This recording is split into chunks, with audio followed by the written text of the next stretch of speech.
gaay nañ déglu mara yi nekkoon ci TikTok bi ak YouTube bi di meew déglu leen kii. sëñ bi dama ne la mara yoo xam ne dañoo nekk ci YouTube bi ak TikTok beeg Instagram bi di fen di duul naa Sénégal dañ koy dóor dañuy fen wallaahi taalaahi ñooñu meewuñu yow yaay meew. gisa man lu ma yor ay bagage u xale yoruma bagage yu caaxaan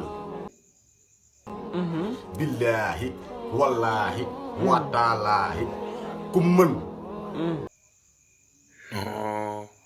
mais kii lu ma ko war a wax kii yow meew nga. Sénégal dina dem demi-finale insha allah man maa leen ko wax ci kàttanu yàlla équipe bi dina qualifier demi-finale. match bii di ñëw lan la 8e de finale dina dem quart de finale insha allah. Angleterre ci kàttanu yàlla Sénégal dina ko gagné. kii yow meew nga. Sénégal day jël coupe bi wala luy xew. waaw dana jël coupe bi nag. lu dëgg.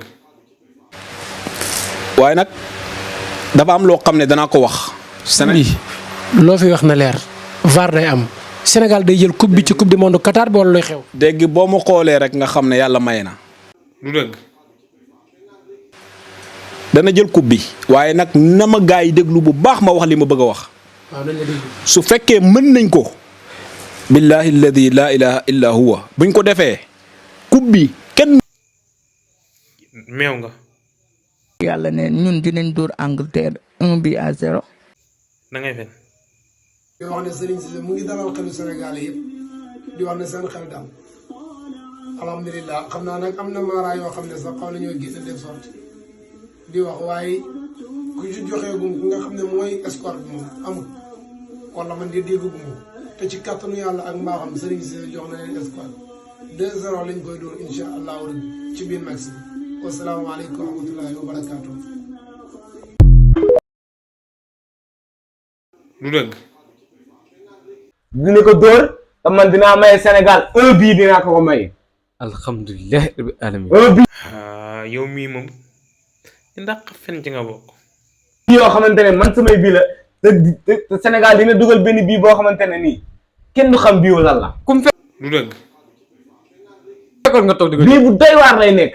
daa ko quoi. bii boo xamante ne maanaam Sénégal yëpp dañuy yéemu dañuy xam ne lii. di biiwu neen. meew nga. sëñ bi lii mooy vrai patriote. lii te man dama ko def ngir yàlla.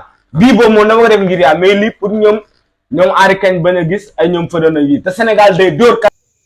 da ngay fen. dana dóor Angleterre dem quart de finale. kii yow meew nga.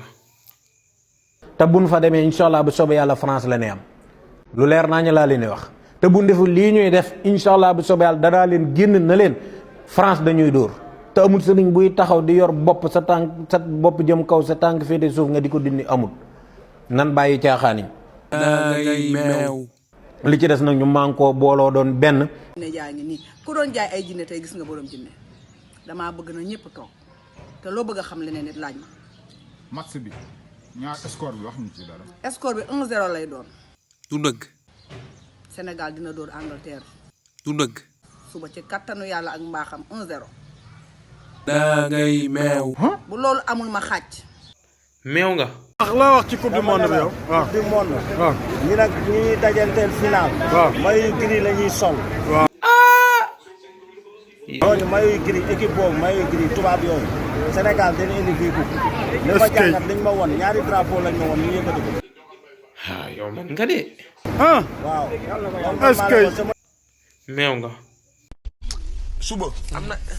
suba waaw. lenn de mën naa la ko biisu lenn mën naa la ko may fan laa nekk télé. waaw waxal waaw biisu xoolal te fu ma nekk télé ñëpp a ngi may seetaan. waaw ñëpp a ngi lay seetaan waaw. bëgg nga xam may kan. yor nga sama numéro. waaw suba mën naa la may match bi boo demee ba jommi ba tiit oo ma dugg la bal. yow moom ci ñi daa fen ci nga bokk bu la leeree muy sa jàmm. waaw d'accord mën nañ ko filmer. télé laa nekk en direct. jeex na ok d'accord jërëjëf. loolu su dee boo demee ba tiit ba jommi yow.